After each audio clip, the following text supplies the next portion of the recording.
face the wrath of God if we go kill the priest of God. And we can't deal with that. I mean, that's the wrath of God. So Saul said, okay. He said, Doeg, what about you? You are the one who brought the news to me. You want to go and kill him.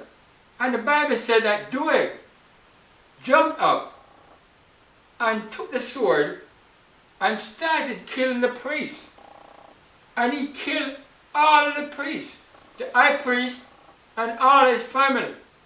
He even killed their possession, their sheep, their oxen, the suckling, the Bible said. Right?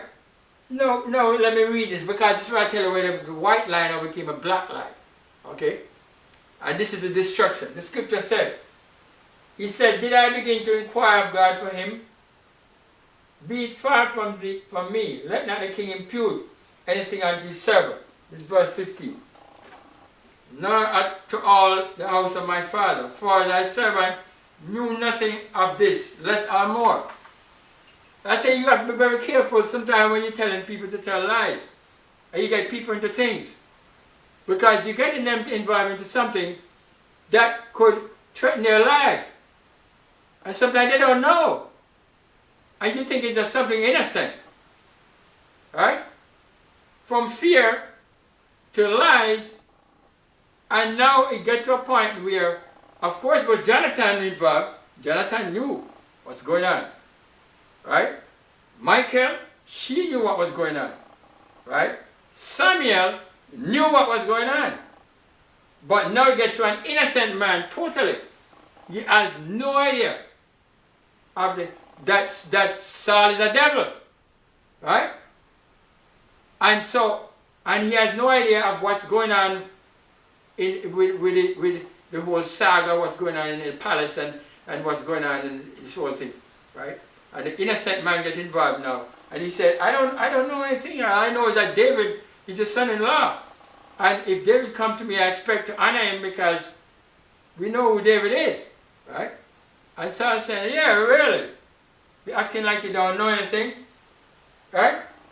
And the king said, thou shalt surely die, Ahimelech, thou and all thy father's house. I'm pretty sure Jonathan was not there, because Jonathan would have interrupted what was going on. And the king said unto the footmen that stood about him, turn and slay the priests of the Lord, because their hand also is with David, and because they knew when he fled, and did not show it to me. But the servants of the king would not put forth their hand to fall upon the priests of the Lord. So we should have been talking to Doeg. You should have been saying to Doeg, so how long did you know that? So how is it that you're just telling me now? Right? But he's blaming the high priest. The high priest didn't know anything. Right? But Doeg now knew, and Doeg was glad to tell him because of a promise that he might get something. Right? Might get a position in the government or something. Right? The high priest couldn't care less. They are not involved in what's going on.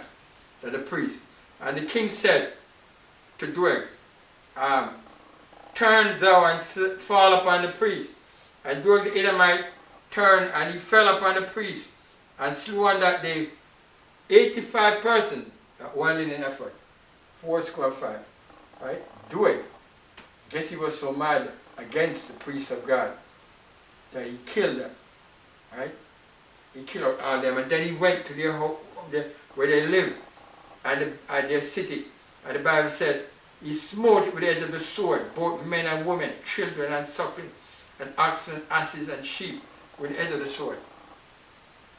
Can you imagine that? So all the priests were killed, and even the city where they lived, right? They bore the onslaught. All because of David.